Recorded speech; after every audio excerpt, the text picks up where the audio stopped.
Oi, Laura, é sempre uma honra tão grande de receber. Tava morrendo de saudades. Como você tá? Eu também estava com saudade, Thalita. Estava com saudade mesmo, viu? Que bom que a gente está se encontrando de novo. Que bom. Não em boas condições, né? Porque a gente está nesse ano turbulento, né? E eu quero começar, inclusive, falando com você sobre um tema super preocupante, que é essa situação dos indígenas aqui no Brasil, principalmente dos Yanomamis, né? Porque os jornalistas livres têm feito uma cobertura bacana, dá para ter muita informação a partir de vocês em relação ao que está acontecendo. E eu quero abrir, inclusive, com uma notícia que saiu agora, que é uma postagem deixa eu pegar aqui, pode colocar para mim, inclusive, da Érica Cocai, deputada, né? Ela disse assim, ó, que o plenário da Câmara aprovou hoje um requerimento de autoria dela e da deputada Joênia Wapichana para a criação de uma comissão externa ali da casa que vai apurar essas graves violações de direitos dos povos Yanomami pelo garimpo ilegal. Tudo isso começou por conta de uma denúncia do estupro de uma menina de 12 anos e o desaparecimento de uma outra garotinha de 3, né?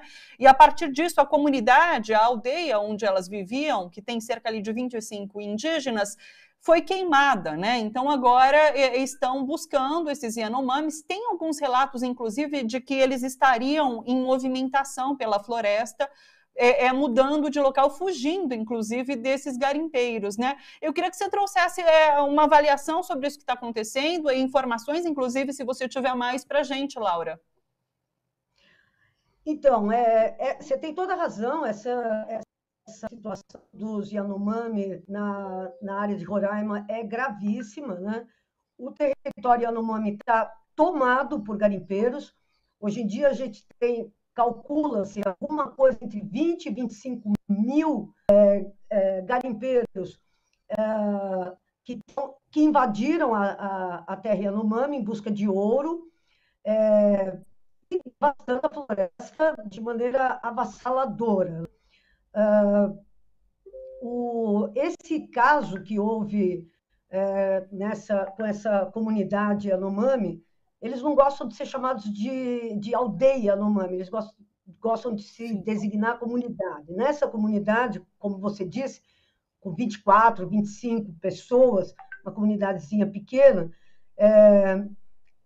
aconteceu esse estupro, que foi um estupro coletivo, vários garimpeiros estuprando essa menina de 12 anos e que acabou morrendo. Além disso, teve a história dessa criança de 3 anos que foi jogada no rio e não se encontrou mais o corpo dela.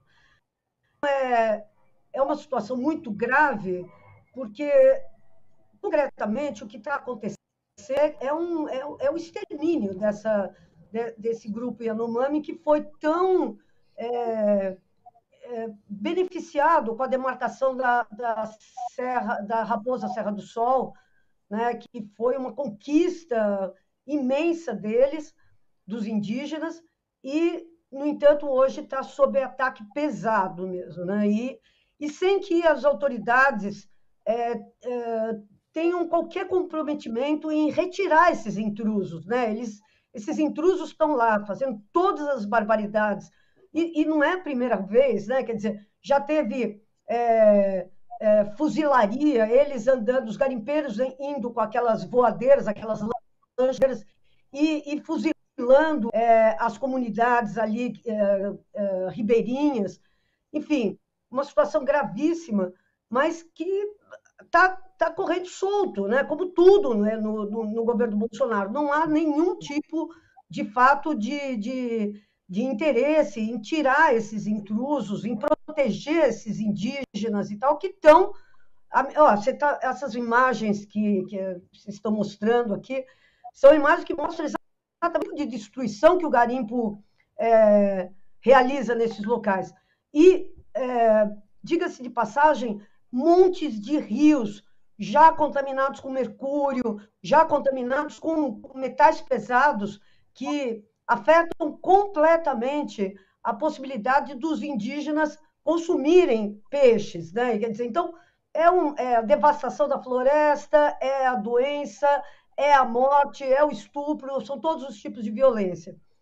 O que os Yanomami, a gente acabou de soltar uma matéria sobre isso, que é da Marta Raquel, inclusive, ela que está acompanhando essa movimentação aí em Roraima, porque ela chegou a morar um tempo em Roraima e tem vários contatos com lideranças indígenas de lá, mas o que ela estava falando, e ela acabou de publicar isso, é que esses indígenas, esses 24 remanescentes dessa comunidade, eles não teriam sido assassinados, simplesmente fugiram, como os índios fazem há 500 anos, né? Quer dizer, diante da violência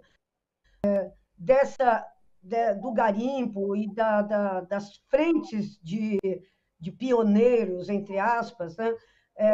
Diante dessa violência, um caminho que os indígenas historicamente adotaram foi se internar em áreas cada vez mais remotas e tal, para ficar a salvo, né? De qualquer forma,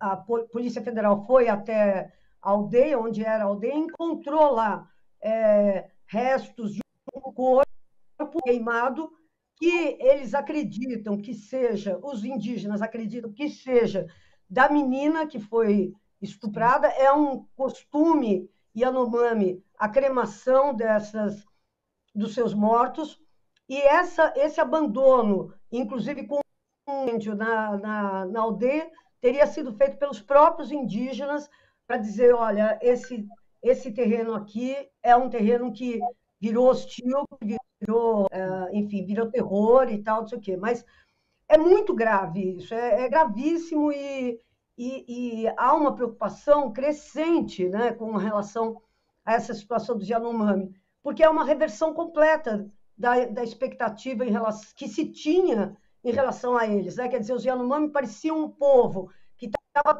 ganhando, conquistando um direito a uma segunda, terceira, quarta, quinta ideia de sobrevivência, né? E agora, com essa invasão gigantesca do garimpo, isso aí está de novo ameaçado, né? Diga-se de passagem, sobre esse garimpo, também acho que a gente tem que falar que o garimpo, hoje, não sei se vocês viram, ou se você pôde ver, teve um avião que foi apreendido com 32 quilos de ouro, toda hora, sendo um avião, pioneta, um helicóptero, não sei o que lá, um carregamento de ouro, ou seja, é um monte de ouro que está sendo tirado, não só do território Yanomami, mas da Amazônia inteira, né? Do Amazonas. Eu fui para o Amazonas e vi isso, quer dizer, áreas de garimpo clandestinas absolutamente liberadas, clandestino só diante da lei, porque eu viajei em fevereiro, viajei numa barca subindo o Rio Solimões, e no compartimento de carga dessa barca tinha nada mais, nada menos do que uma draga de garimpo sendo levada para uma área do Alto Solimões. Ou seja, é aberto, ninguém está interessado. E você vê o ouro, quer dizer, o ouro começou a aparecer. Agora, você imagina, se um dia eles apreendem 52 quilos, outro dia 32, outro dia 108, outro dia... Isso é nada do que deve estar saindo de ouro dessas regiões, e que é uma enormidade. Muito desse garimpo, dessa mão de obra do garimpo, é recrutada pelas facções criminosas, né, pelas facções criminosas que operam lá, e, portanto, vão no Nordeste ali, está castigado pela recessão, por tudo isso. Recrutam essas pessoas, levam para trabalhar. Essas pessoas trabalham em condições análogas de escravidão. O que mais mata garimpeiro hoje, nessas áreas de garimpo, não é a retaliação dos povos pelo garimpo, são garimpeiros se matando entre si, porque é uma terra sem lei completa.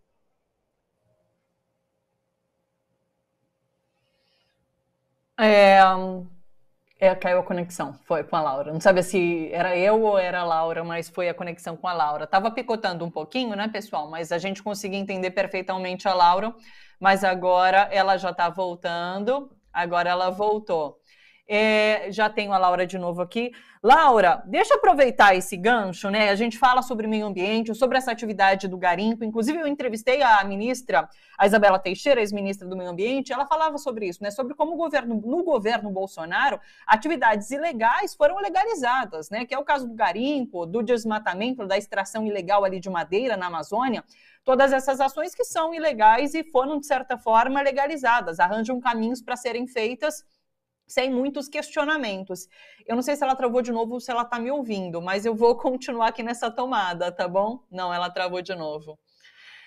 Bom, vamos ver se a gente consegue a Laura de volta aqui, só para encerrar, porque eu queria uma leitura política dela também em relação ao que a gente pode esperar agora durante essa campanha, né, em relação ao tema meio ambiente e de um futuro governo, inclusive, né? Lembrando que o ex-presidente Lula esteve ali no acampamento Terra Livre de indígenas em Brasília no mês de abril, um mês importante para os indígenas, inclusive, e ele chegou a participar de uma cerimônia ali e falou sobre a criação de um ministério indígena, inclusive com a participação de um representante indígena ali nessa pasta. Então, seria um passo importante para que a gente pudesse discutir esse tipo de questão, né, de forma aprofundada e com quem interessa, né, com quem tem interesses justos em relação a essa pauta. A Laura voltou agora, deixa eu só encerrar com ela trazendo essa questão rapidinho.